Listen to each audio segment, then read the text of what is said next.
So ప్రధానంగా BJP first list పై అందరి ఆశావాహులు ఎదురు చూస్తున్నటువంటి పరిస్థితి కనిపిస్తుంది. బీజేపీకి సంబంధించి 60 మందితో ఫస్ట్ లిస్ట్ వచ్చే అవకాశం కనిపిస్తుంది. దీనిపై పూర్తి అప్డేట్స్ అందిస్తారు ఢిల్లీ నుంచి మన ప్రతినిధి రామకృష్ణ. రామకృష్ణ చెప్పండి. ఇక బీజేపీ మొదటి జాబితా ఈ రోజు లేదా రేపు రిలీజ్ అయ్యే అవకాశాలు అయితే కనిపిస్తున్నాయి. మరి ఈ జాబితాపై నిన్న ప్రధానమంత్రి నేతృత్వంలోని సెంట్రల్ ఎలక్షన్ కమిటీ సమావేశమైంది. సెంట్రల్ ఎలక్షన్ కమిటీ సమావేశమై ఈ జాబితాపై చర్చించింది. ఈ రోజు జాబితాను విడుదల చేసే అవకాశం ఉందని బీజేపీ పార్లమెంటరీ బోర్డు సభ్యుడు అలాగే సెంట్రల్ ఎలక్షన్ కమిటీ సభ్యుడు లక్ష్మణ్ చెప్పడం జరిగింది. అయితే దీంతో పాటు చాలా కీలకమైన అంశం ఏంటంటే రెండు ప్రధాన అంశాలు ఈ రోజు బీజేపీ తెరపైకి తీసుకొచ్చింది. ఒకటి బీసీ మంత్రం చెప్పించడం, రెండోది చూసుకున్నట్టుగైతే ఇక జనసేనతో పొత్తుతో ముందుకు వెళ్తామంటుంది. మరి ఇది రాజకీయాల్లో కొద్దిగా చేంజెస్ వచ్చే అవకాశాలు కనిపిస్తున్నాయి. ఎందుకంటే జనసేనతో పొత్తు కొంత ఓటింగ్ విషయంలో కానీ వీటి విషయంలో కానీ కొంత చేంజెస్ వచ్చే అవకాశాలని బీజేపీకి ఇది చాలా ప్లస్ పాయింట్ అని చెప్పేసి లక్ష్మణ్ చెప్తున్నారు. జనసేనతో పొత్తు పెట్టుకుని ముందుకు వెళ్తే తప్పేంటి అని చెప్తున్నారు. ఇప్పటిదాకా కూడా చూసుకున్నట్టుగైతే ప్రధానమైన పోటీ తెలంగాణలో కాంగ్రెస్ వర్సెస్ బీఆర్ఎస్ ఉంటుంది అనుకున్నప్పటికీ కూడా ఇప్పుడు ఇది చేంజ్ అయింది. ఇప్పుడు త్రిముఖ పోటీ అనేది ప్రధానంగా స్టార్ట్ అయింది. మరి ఈ నేపథ్యంలో ఎలా ఉండబోతుంది ఫలితాల అంశము అలాగే వీటి విషయంలో కూడా కొంత చేంజెస్ కూడా వచ్చే అవకాశాలు అయితే కనిపిస్తున్నాయి. బీసీలను ముఖ్యమంత్రి చేస్తామంటూ బీజేపీ కొత్త బీసీ మంత్రాన్ని జపించింది. ఇక ప్రధానమంత్రి చేసిన బీజేపీకి బీసీని ముఖ్యమంత్రి చేయడం పెద్ద సమస్యని కాదు కూడా అని చెప్పేసి కూడా చెప్తుంది. మరి వీటన్నిటిని బట్టి చూస్తున్నట్టుగైతే ఈ కొత్త వ్యూహంతో వెళ్ళడం కొంత బీజేపీకి లాభం జరిగే అవకాశం అయితే ఉంది.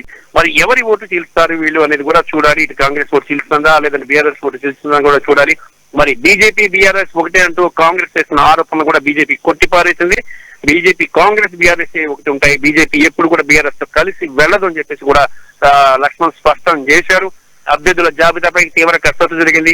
ఇంకా కేసీఆర్ పై గట్టి అభ్యర్థిని కామారెడ్డి నుంచి నిలబెడతామని చెప్పేసి కూడా చెప్తున్నారు.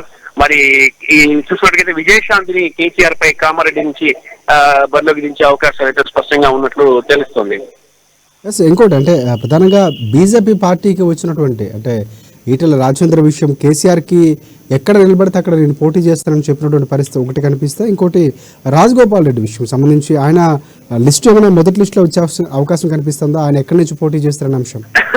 అంటే కోమటిరెడ్డి రాజగోపాల్ రెడ్డి విషయంలో ఫస్ట్ లిస్ట్ లో వచ్చే అవకాశం అయితే లేదు. ఆయన వేరే పార్టీకి వెళ్ళే అవకాశాలు అయితే స్పష్టంగా కనిపిస్తున్నాయి. కాంగ్రెస్ కి వెళ్తారని చెప్పేసి తెలుస్తుంది. ఈ నేపథ్యంలో కోమటిరెడ్డి రాజగోపాల్ రెడ్డి పేరు లాస్ట్ లిస్ట్ దాకా ఉంచారు. కాంగ్రెస్ కూడా ఆయన పేరుని చివరి లిస్ట్ లో దాకా ఉంచుతుంది. ఈ నేపథ్యంలో కోమటిరెడ్డి రాజగోపాల్ రెడ్డి కాంగ్రెస్ లోకి వెళ్తారన్న నేపథ్యంలో ఆయనకి ఫస్ట్ లిస్ట్ లో పెట్టే అవకాశం అయితే కనిపించడం లేదు. ఒకవేళ ఫస్ట్ లిస్ట్ లో పెట్టినా కూడా ఆయన చివరికి కాంగ్రెస్ కి వెళ్తారు అనేది ప్రధానంగా ఇక్కడ వినిపిస్తుంది. మరి ఇచ్చే కాంగ్రెస్ కూడా ఆయన సీట్ ని రిజర్వ్ చేసి పెట్టింది, ఎవరికి కేటాయించకుండా. మరి దీన్ని బట్టి చూసినట్టుగైతే కోమటిరెడ్డి ఈ రాజగోపాల్ రెడ్డి విషయం అనేది తేలడానికి దసరా పండగ తర్వాత తేలుతుంది. ఫస్ట్ లిస్ట్ లో కోమటిరెడ్డి పేరు వచ్చే అవకాశం లేదు. ఒకవేళ వచ్చిన కోమటిరెడ్డి రాజగోపాల్ రెడ్డి యాక్సెప్ట్ చేస్తారా లేకపోతే వదిలేసి వేరే పార్టీకి వెళ్తారా అనేది కూడా వేచి చూడాలి. ఒకవైపు కేసీఆర్ పై విజయశాంతిని కామారెడ్డి నుంచి దించాలనుకుంటారు, ఆమె కూడా కాంగ్రెస్ అయితే చూస్తుంది. మరి ఇన్ని అడ్డంకులు అయితే ఉన్నాయి. మరి వీటన్నిటిని తట్టుకొని బీజేపీ ఎలా ముందుకు వెళ్తుందో కూడా చూడాల్సిన అవసరం ఉంది. రామకృష్ణ రెడ్డి ప్రధానంగా రాజాసింగ్ సంబంధించి ఆయనపై సస్పెన్షన్ వేటు ఎత్తేసే అవకాశం ఉంది. ఆయనకి అక్కడి నుంచి ఏదైతే తన బలంగా గోషామాల నుంచి ప్రాతినిధ్యం వహిస్తూ బీజేపీకి ఉత్సాహం నింపినటువంటి నేతగా పేరున్నటువంటి వ్యక్తికి అక్కడి నుంచి మళ్ళీ పోటీ చేసే అవకాశం కనిపిస్తుంది. సో ఒకవేళ సస్పెన్షన్ వేటు ఎత్తుకు సంబంధించినటువంటి ప్రకటన ఎప్పుడు వచ్చే అవకాశం కనిపిస్తుంది, దానికి సమాచారం ఉందా? ఇప్పుడు రాజాసింగ్ అంశం మనకి వచ్చినట్టుగా అయితే రాజాసింగ్ ది గోషామాల్ గెలిచే సీటు బీజేపీకి. సో అతని మీద ఎలాంటి ఆరోపణలు ఉన్నా ఏమున్నా కూడా సస్పెన్షన్ ఉన్నా వాటి ఎత్తిపారేసి సీట్ ఇంపార్టెంట్. సస్పెన్షన్ ని ఎత్తివేయడం అనేది వాళ్ళ చేతిలో ఉన్న అంశమే కాబట్టి ఈజీగా ఎత్తేసి రాజాసింగ్ ని ఎమ్మెల్యే సీటు కేటాయించి ఫస్ట్ లిస్ట్ లోనే రాజాసింగ్ పేరు కూడా వస్తుంది. ఆయన సస్పెన్షన్ కూడా ఎత్తివేసేసినట్లు సమాచారం. గత రాత్రి ఈ బీజేపీ సెంట్రల్ ఎలక్షన్ కమిటీ సమావేశంలో ఈ రాజాసింగ్ అంశం కూడా టాపిక్ వచ్చినప్పుడు కూడా రాజాసింగ్ కి సీట్ కేటాయించారు. గోషామహల్ కన్ఫామ్ గా బీజేపీ గెలిచే సీట్ కాబట్టి ఎట్టి పరిస్థితుల్లో రాజాసింగ్ ని బీజేపీ వదులుకునే ప్రసక్తి లేదు. ఫస్ట్ లిస్ట్ లోనే రాజాసింగ్ పేరు వచ్చే అవకాశం ఉంది. మొదటి లిస్ట్ కూడా 55 పైగానే ఉంటే తప్ప తక్కువ ఉండదని చెప్పేసి కూడా లక్ష్మణ్ చెప్తున్నారు. ఈ రోజు మొదటి లిస్ట్ విడుదలయ్యే అవకాశం ఉందని చెప్పేసి కూడా ఇక లక్ష్మణ్ చెప్తున్నారు. ఇంకా రెండో లిస్ట్ రావడానికి దసరా పండగ తర్వాత రెండో లిస్ట్ జాబితాను కూడా విడుదల చేసే అవకాశం అయితే ఉందని తెలుస్తుంది. బీసీలకు ప్రధానంగా ప్రాధాన్యత ఇస్తున్నాం, బీసీ ముఖ్యమంత్రిని ప్రకటించే బీసీల పార్టీగా చెప్పుకున్నటువంటి పరిస్థితి, ఇంకోటి మహిళలకు రిజర్వేషన్ ప్రకటించినటువంటి పరిస్థితి కనిపిస్తుంది చట్టసభలకు సంబంధించి. సో ఈ నేపథ్యంలోనే ఈసారి ఏదైతే బీఆర్ఎస్ పార్టీ బీజేపీ పార్టీలో ఉన్నటువంటి అరుణ కానీ లేకపోతే డి కార్లకు సంబంధించి వీళ్ళ యొక్క లిస్టు కూడా మొదటి లిస్టులోనే వచ్చే అవకాశం కనిపిస్తుంది, వీళ్ళ పేర్లు కూడా.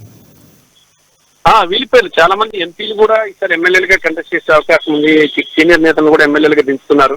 ఎందుకంటే ఎక్కువ ఎమ్మెల్యే సీట్లు గెలుపొందాలి. ఒకవేళ వీళ్ళు ఎమ్మెల్యేలు గెలిస్తే ఒక ఎమ్మెల్యే సీట్లు వస్తే ఒకవేళ గెలవకపోతే నెక్స్ట్ ఎంపీలుగా మళ్ళీ వాళ్ళని పంపిస్తూ ఉంటారు. చాలా వ్యూహాత్మకంగా కూడా బీజేపీ వేస్తుంది. మరి అది చూడాలి ఎంతవరకు సక్సెస్ అవుతుంది అనేది. సీనియర్ నేతలు, కీలకమైన నేతలు అందరినీ కూడా ఎమ్మెల్యే స్థానాలకి కంటెస్ట్ చేస్తుంది. ముందు ఎమ్మెల్యే ఎలక్షన్స్ ఉన్నాయి కాబట్టి ఈ స్థానాల్లో కంటెస్ట్ చేస్తారు. తర్వాత గెలిస్తే ఓకే, గెలవకపోతే నెక్స్ట్ మళ్ళీ ఎంపీలుగా వాళ్ళ స్థానాలకి తిరిగి వాళ్ళని పోటీ చేయించే అవకాశం అయితే కనిపిస్తుంది. ఒక వ్యూహం అనేది చాలా స్ట్రాంగ్ వ్యూహం. గత రాత్రి ప్రధానమంత్రి అలాగే జేపీ నడ్డా, ప్రధానమంత్రి నరేంద్ర మోడీ, జేపీ నడ్డా బీజేపీ జాతీయ అధ్యక్షుడు, అలాగే కేంద్ర హోంశాఖ మంత్రి అమిత్ షా త్రిముఖ వ్యూహంతో ముగ్గురు కూడా చాలా స్ట్రాంగ్ ప్లాన్ వేశారు తెలంగాణలో గెలవడానికి. ఆ స్ట్రాంగ్ ప్లాన్ లో భాగంగానే ఈ రోజు బీజేపీ బీసీ మంత్రాన్ని తెర మీదకి తీసుకొచ్చింది. బీసీ సీఎం ను కూడా చేస్తామంటూ కూడా చెప్పుకొస్తుంది. మరి అది ఎంతవరకు సాధ్యమవుతుంది, నిజంగా బీజేపీ అధికారంలోకి వస్తుందా, వస్తే బీసీసీ ముఖ్యమంత్రి చేస్తారా అనేది కూడా ఇంకా వేచి చూడాల్సిందే. రైట్, ఇంకోటి అంటే బీఆర్ఎస్ బీజేపీ రెండు కూడా ఒకే తానుమకులు, వాళ్ళ మధ్య మిత్రబంధం ఉందని చెప్పినటువంటి పరిస్థితి కనిపిస్తుంది కాంగ్రెస్ పార్టీ. సో ఈ నేపథ్యంలోనే జనసేనతో పొత్తు, అంటే ముందు నుంచి ఎన్డీఏలో భాగమైనటువంటి జనసేన పార్టీకి సంబంధించినటువంటి ఈ మధ్యనే పవన్ కళ్యాణ్తో భేటీ అయినటువంటి పరిస్థితి కనిపిస్తుంది, కిషన్ రెడ్డి కానీ లక్ష్మణ్ కానీ. సో వారికి ఎన్ని సీట్లు కేటాయించే అవకాశం కనిపిస్తుంది? 30 సీట్లు ఆశిస్తున్నట్టు కూడా మనకు వార్తలు వస్తున్నాయి. సో దీంట్లో నిజాలు ఎంత, ఎన్ని సీట్లు ప్రకటించే అవకాశం కనిపిస్తుంది అంటే జనసేన పార్టీకి సంబంధించి? జనసేన పార్టీకి ఇస్తారు 30 సీట్లు ఈజీగా ఇస్తారు. 119 సీట్లు ఉన్నప్పుడు 30 సీట్లు ఈజీగా ఇస్తారు జనసేనకి. ఎందుకంటే అక్కడ సీట్లు ఒక్కటే కాదు, వాళ్ళ voting. Pawan Kalyan cinema image ఇవన్నీ కూడా ఉన్నాయి. మరి దాంతో పాటు క్యాస్ట్ ఓటింగ్ ఒకటి చూస్తారు. బీజేపీ అంటే ఏ రకంగా చూసుకున్నా బీజేపీకి అది ప్లస్ పాయింట్ అవుతుంది ఈ ఎన్నికలలో. మరి దాన్ని చాలా చాకచక్యంగా తీసుకుంది. దాంతో పాటు మరొక కీలకమైన అంశం ఏంటంటే, కొద్ది రోజుల క్రితం అంటే చంద్రబాబు నాయుడు అరెస్ట్ కాకముందు ఢిల్లీ వచ్చినప్పుడు చంద్రబాబు నాయుడు జేపీ నడ్డా సమావేశమై చంద్రబాబు నాయుడిని ఒంటరిగా సింగిల్ గా కంటెస్ట్ చేయాలని చెప్పేసి జేపీ నడ్డా చెప్పిన నేపథ్యంలో చంద్రబాబు నాయుడు కూడా సింగిల్ గా కంటెస్ట్ చేస్తాం తెలంగాణలో అని కొన్ని సీట్ల వరకు కంటెస్ట్ చేస్తామన్నారు. మరి అది కాంగ్రెస్ పార్టీని ఓటుని చీల్చే అవకాశం అయితే ఉంది. అలాగే ఒకవేళ కానీ చంద్రబాబు నాయుడు కానీ సింగిల్ కంటెస్ట్ చేస్తే అది బీఆర్ఎస్ కి బెనిఫిట్ అవుతుంది, లేదంటే ఇటు బీజేపీకి కూడా బెనిఫిట్ అయ్యే అవకాశం ఉంది. మరి ఈ యాంగిల్ లో చూసుకున్నట్టుగా అయితే జనసేనతో పొత్తు అనేది కూడా వీళ్ళకి చాలా లాభం చేకూర్చే అంశం. మరోవైపు టీడీపీ సెపరేట్ గా ఇక్కడ వెళ్తుంది. మరి అక్కడ ఆంధ్రాలో పొత్తు కలిసి వెళ్తున్నారు, మరి ఇక్కడ మాత్రం సెపరేట్ గా వెళ్ళబోతున్నారు. మరి ఈ పొత్తులు అనేవి కొంత చాలా వ్యూహాత్మకంగానే ఉన్నాయి. ఇంకా ఎన్నికల దగ్గర పడే కొద్దీ ఇంకా అంటే నోటిఫికేషన్ ఇంకా రాలేదు కాబట్టి నోటిఫికేషన్ వచ్చే సమయానికి ఇంకా చాలా మార్పులు, చాలా వ్యూహాలు, కొత్త వ్యూహాలు తెర మీదకి వచ్చే అవకాశాలు అయితే స్పష్టంగా కనిపిస్తున్నాయి. Thanks for updates Ramakrishna.